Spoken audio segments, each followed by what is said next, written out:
U.S. Comptroller General Jean Dodaro, head of the Government Accountability Office, Alex Wong, Getty Images.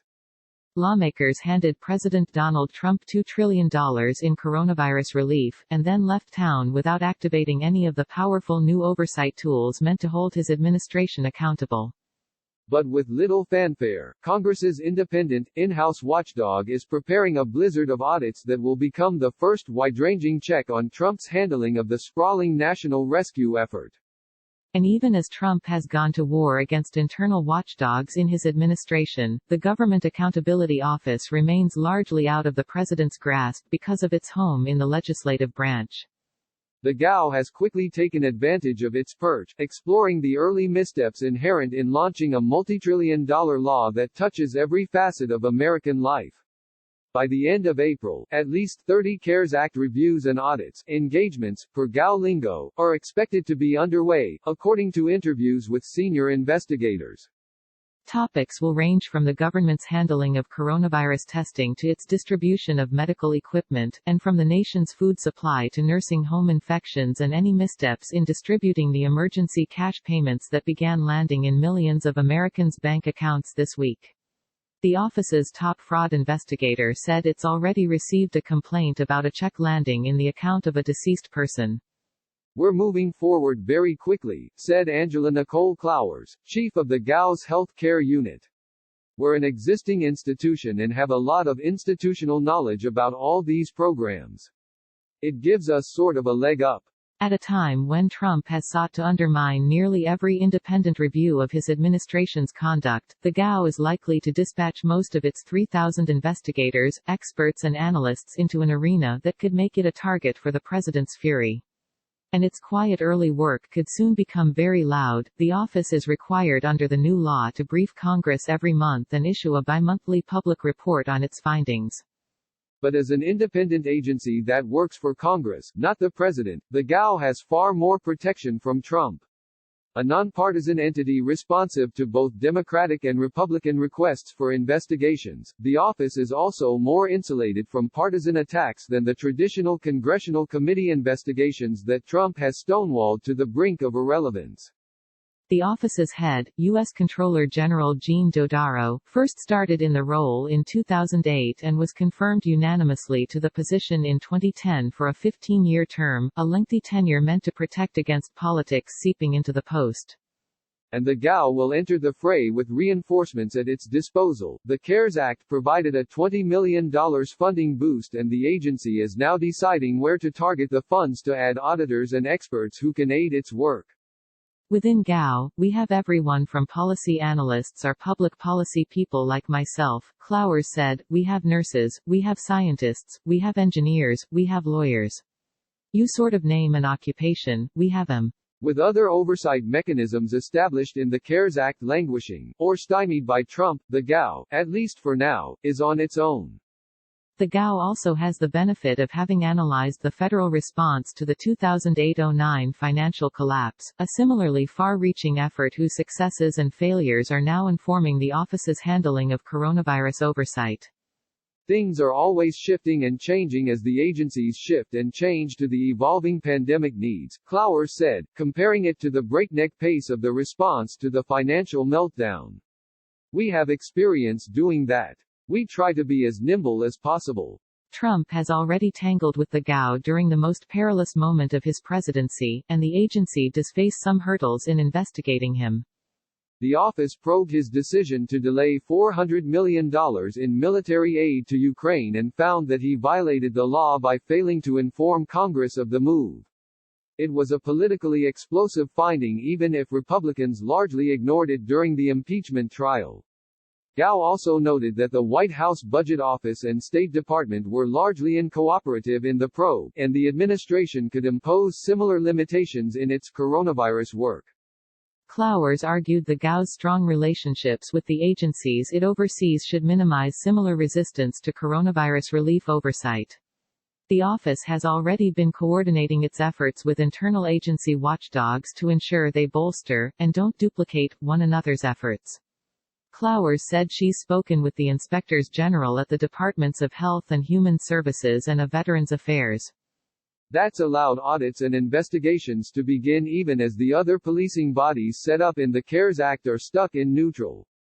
Congressional leaders have yet to appoint a chair to lead a 5-member commission meant to monitor a new $500 billion Treasury fund for distressed industries and companies. Trump nominated a White House lawyer to fill a newly created Watchdog post to oversee the same $500 billion fund, but the choice has generated controversy and is unlikely to see confirmation for weeks. And earlier this month, Trump upended a newly created committee of existing inspectors general, granted broad power to oversee the massive rescue package, when he effectively ousted its chairman and left the panel scrambling to regroup. Speaker Nancy Pelosi has proposed creating a new bipartisan House committee to conduct oversight of the CARES Act, but it likely will need a House vote to be established and won't launch for weeks since Congress is recessed until early May at least.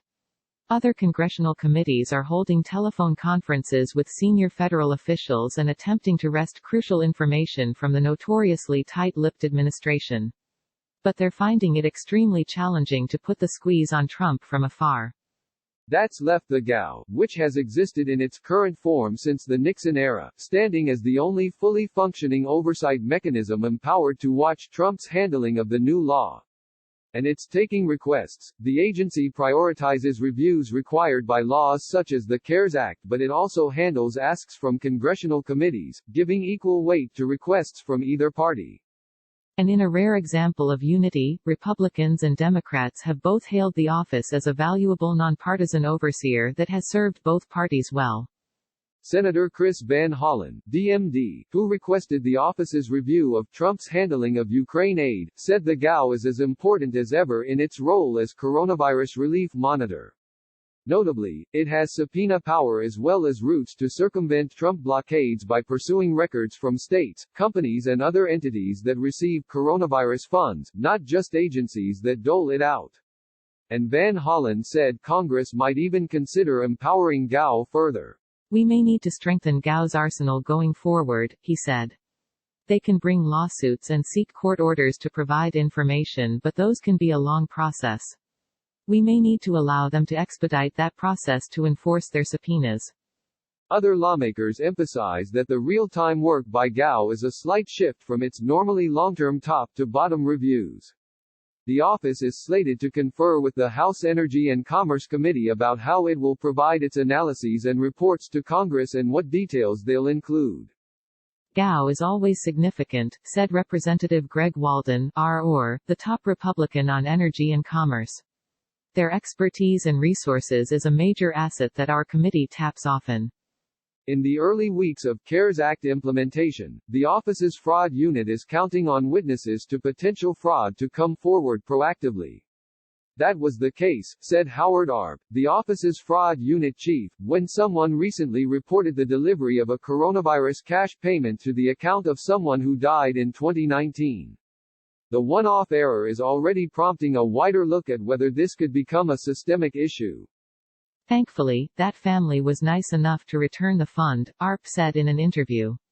That then causes us to start asking questions. How could that happen? What control was missed? That is already starting. There is anecdotal evidence that the matter has cropped up more than once. Representative Thomas Massey, R.Key, indicated he was told of a similar error from a friend, and similar stories made the rounds on Twitter. In fact, under the structure of the law, the IRS is set to send money to anyone who filed a 2018 or 2019 tax return, so more dead people are likely to be receiving funds. Tens of thousands of the departed also received aid under the Obama-era recovery package because of a similar setup, though many checks were returned. GAO relies on its anonymous reporting network known as FraudNet to receive tips and complaints about fraud or mismanagement of taxpayer dollars. Arp said GAO will aggressively market its existence in the early days of the CARES Act, and he said his unit will focus on areas of government that received massive infusions of funding and a short timeline to start spending it. Our pace has picked up, Arp said. GAO has already encountered one early, unavoidable roadblock to its investigations, one it hasn't had experience with despite its long history. The agencies it oversees are largely working remotely because of the coronavirus threat. ARP said that this environment of adjustment may result in slowdowns in responses to GAO inquiries. Clowers, too, underscored that widespread telework would limit one of GAO's classic functions, site visits where we go observe, we touch, we feel, we see. Right now, we're not able to do that, she said, but we're leveraging technology to the extent we can.